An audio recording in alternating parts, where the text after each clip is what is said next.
Class 12 आज जो history का आप लोग का एग्जाम हुआ है उसका मैच कर लेंगे आप लोग, ठीक है।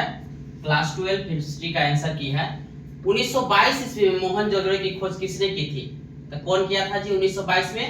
तो राखालदास बनर्जी। ऑप्शन नंबर आपका ए हो जाएगा। पहला का ऑप्शन नंबर क्या हो जाएगा? ए हो जाएगा। चलिए अगला देखते हैं, ठीक है। क्वेश्चन नंबर सेकंड है, सिंधु घाटी सभ्यता के पूर्व सीमा किसे माना जाता है? तो जो सिंधु घाटी की सभ्यता का पूर्व सीमा है उसे आलमगीरपुर को माना जाता है। ऑप्शन नंबर बी हो जाएगा। सेकंड का क्या हो जाएगा? ऑप्शन नंबर बी हो जाएगा। चलिए अगला कौन नंबर है जी? तीसरा। चलिए क्वेश्चन नंबर तीसरा है, सिंधु घाटी सभ्यता में विशाल स्नानघर के अवशेष कहाँ मिले थे? तो मोहनजोदड़ो। ऑप्शन नंबर क्या हो जाएगा? डी हो जाएगा। तीसरा का ऑप्शन नंबर डी हो जाएगा। क्वेश्चन नंबर 4 देखेंगे, मेगास्थनीज किस देश का निवासी था? तो अरब का था, गलत, यूनान का था। चलिए बी हो जाएगा। चौथा का आपका बी ऑप्शन सही है, ठीक है। 1 2 चलिए देखेंगे 5। अर्थशास्त्र के लेखक कौन थे? तो अर्थशास्त्र के लेखक कौटिल्य नहीं थे। अर्थशास्त्र के लेखक कौन थे? कौटिल्य हो जाएगा। चलिए ऑप्शन ए हो जाएगा। 5 का क्या हो जाएगा? ऑप्शन ए हो जाएगा, ठीक है। क्वेश्चन नंबर 6 है, मगध के शासकों की प्रारंभिक राजधानी कहाँ थी? तो कहा जाए राजगीर था। ऑप्शन नंबर ए हो जाएगा। 6 का ऑप्शन नंबर क्या हो जाएगा? ए हो जाएगा। अष्टाध्यायी की रचना किसने किया? क्वेश्चन नंबर 7 है, अष्टाध्यायी की रचना किसने किया? तो पाणिनि ने किया था। किसने किया था जी? पाणिनि। ऑप्शन ए हो जाएगा, ठीक। क्वेश्चन नंबर 8 है, भगवत गीता किस महाकाव्य का एक महत्वपूर्ण उपदेशात्मक अंश है? तो किसका है जी? महाभारत का। भगवत गीता किसका है? महाभारत का। चलिए 9 का क्या हो जाएगा? डी हो जाएगा। डी तो नहीं है तो क्वेश्चन नंबर 9 है, अशोक के आदेश से बनाई गई सबसे प्राचीन कृत्रिम गुफाएं किस संप्रदाय को समर्पित थी? तो अशोक जैन गलत है, बौद्ध भी गलत है, जैन भी गलत है, लोकायत भी गलत है, यानी कि आजीवक हो जाएगा। ऑप्शन नंबर डी हो जाएगा। 9 का option number D. Question number 10 है, जैन धर्म के कितने तीर्थंकर हुए? जैन धर्म के कितने तीर्थंकर हुए? बहुत लोग आप लोग 23 लगाए होंगे, लेकिन जो आपका राइट आंसर होगा ये 24 हो जाएगा। इसका आंसर 10 का सी सही है। सांची का स्तूप मध्य प्रदेश के किस जिले में स्थित है? सांची का जो है सांची का स्तूप मध्य प्रदेश के किस जिले में है? तो रायसेन। सी ऑप्शन सही है आपका, रायसेन हो जाएगा। 11 का रायसेन। क्वेश्चन नंबर 12 देखेंगे, इब्न बतूता अपनी यात्रा का विवरण किस भाषा में लिखा था? तो उर्दू में नहीं, फारसी में नहीं, अंग्रेजी में नहीं, तो अरबी में लिखा था। ऑप्शन डी हो जाएगा 12 का। क्वेश्चन नंबर 13 है, फ्रांसवा बर्नियर किस देश का निवासी था? तो फ्रांसवा जो नाम से ही प्रतीत होता है, इसी में इसमें आंसर लिखा है, तो फ्रांस का था। कहां का था जी? फ्रांस का निवासी था। आदि ग्रंथ साहिब का संकलन किसने किया? तो गुरु नानक गलत है, गुरु अर्जन देव। ऑप्शन बी सही है।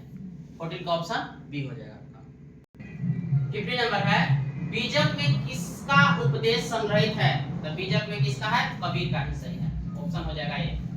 15 नंबर 16 है, विजयनगर साम्राज्य की स्थापना कब हुई? तो जो विजयनगर है उसकी स्थापना 1933 गलत, 1340 गलत, 1336 ईस्वी में हुआ था। Option number B. 16 का ऑप्शन नंबर बी सही आता है। बोलिए। 17 है, कहां के शासक वंश को गजपति कहा जाता है? तो विजयनगर गलत, बहमनी गलत, गुजरात गलत, उड़ीसा सही है। ऑप्शन नंबर डी आपका सही आंसर है। चलिए क्वेश्चन नंबर 18 आप लोग देखेंगे, किस अफगान शासक ने हुमायूं को पराजित कर भारत भूमि से बाहर निकाल दिया था? तो हो जाए सिकंदर शाह सूरी गलत है, आदिल शाह सूरी गलत है, शेरशाह सूरी होगा। ऑप्शन सी हो जाएगा। 18 का ऑप्शन सी आपका सही है। चलिए पानीपत का तीसरा युद्ध कब हुआ था? पानीपत का तीसरा युद्ध हुआ था, यानी कि ऑप्शन आप चारों देख सकते हैं। यस सही हुआ था बी में, 1761 में। पानीपत का तीसरा युद्ध कब हुआ था जी? तीसरा युद्ध तो 1761 में हुआ था। 1761 में। क्वेश्चन नंबर 20 है, आईन ए अकबरी कितने भागों में विभक्त है? तो जो आईन ए अकबरी है 2 भागों में नहीं है, 4 में भी नहीं है, 3 में भी नहीं है। ऑप्शन डी सही है, 5 भागों में है। आईन ए अकबरी कितने भागों में विभक्त है जी? तो 5 भागों में विभक्त है, ठीक है। अगला देखते हैं। क्वेश्चन नंबर 21, तंबाकू पर किस मुगल शासक ने प्रतिबंध लगाया? तो जो है तंबाकू पर किसने लगाया था जी? जहांगीर ने प्रतिबंध लगाया था।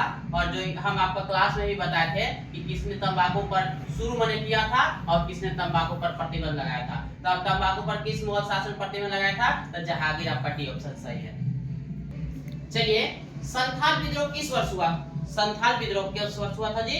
तो हो गया था 1855, सी हो जाएगा 1855 सही आंसर है। सही है। अगला चलिए, 1875 ईस्वी के दक्कन विद्रोह की शुरुआत कहाँ हुई थी?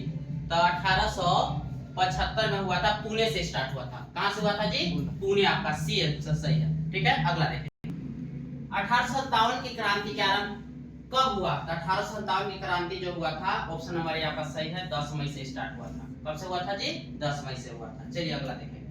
क्वेश्चन नंबर 25 है, 1857 की क्रांति की तत्कालीन कारण क्या थे? तो हड़प्पा नीति गलत है, पेंशन उपाधियों की समाप्ति गलत है, व्यापार वाणिज्य के विनाश गलत है, यानी कि प्राणी चर्बी वाले कारतूस की अफवाह उड़ा था, इसलिए 1857 का तत्कालीन कारण हुआ था। ठीक है जी। अगला देखेंगे, क्वेश्चन नंबर 26 है, जालियांवाला बाग हत्याकांड कब हुआ? तो जालियांवाला बाग 1919 में हुआ था। ठीक है, सबको पता होगा। चलिए अगला देखें, किस गोलमेज सम्मेलन में गांधी जी सम्मानित हुए? तो किस गोल सम्मेलन में गांधी जी सम्मानित हुए थे? तो प्रथम में नहीं हुए थे, तो आपका ऑप्शन नंबर सेकंड यानी कि बी सही है। द्वितीय गोलमेज सम्मेलन में गांधी जी को सम्मानित किया गया था। ठीक है। क्वेश्चन नंबर 28, मुस्लिम लीग द्वारा प्रत्यक्ष कार्रवाई दिवस का आह्वान कब किया गया था? तो 22 दिसंबर 1939 नहीं, 22। चलिए क्वेश्चन नंबर 28 देखेंगे, मुस्लिम द्वारा प्रत्यक्ष कार्रवाई दिवस का आह्वान कब किया गया था? तो 22 दिसंबर 1939 गलत है, 22 दिसंबर 1942 गलत है, ये सही ऑप्शन नंबर सी है, 16 अगस्त 1949। ठीक है। अब क्वेश्चन नंबर 29 है, 1945। क्वेश्चन नंबर 29, भारत के संविधान का पिता किसे कहा जाता है? तो जब भारत का संविधान का पिता कहा जाता है, डॉक्टर राजेंद्र प्रसाद गलत, पंडित जवाहरलाल नेहरू गलत, डॉक्टर सच्चिदानंद सिन्हा गलत, doctor Bhimrao Ambedkar, option number D आपका सही था, डॉक्टर भीमराव अम्बेडकर को भारत के संविधान का पिता कहा जाता है। ठीक है। चलिए लास्ट क्वेश्चन देखेंगे, भारतीय संविधान सभा के अस्थायी अध्यक्ष कौन थे? अस्थायी अध्यक्ष कहा गया है, तो डॉक्टर सच्चिदानंद सिन्हा थे, ऑप्शन नंबर ए हो जाएगा। ठीक है। यदि आप क्लास 12 में हैं, आपका आज हिस्ट्री का टेस्ट एग्जाम था, तो आप जल्दी से हमको मैच करके 30 में आपका कितना आया जल्दी से कमेंट कीजिए। यदि आप क्लास 8, 9 और 11 के बच्चे हैं, तो आप भी चाहते हैं कि आपका जो एग्जाम हो बेहतर से बेहतर जाए, तो टॉपर क्लासेस 1 मिलियन को सब्सक्राइब करें, शेयर करें, लाइक करें। फिर मिलते हैं नेक्स्ट वीडियो में। Have a good day, best of your next examination. Thank you.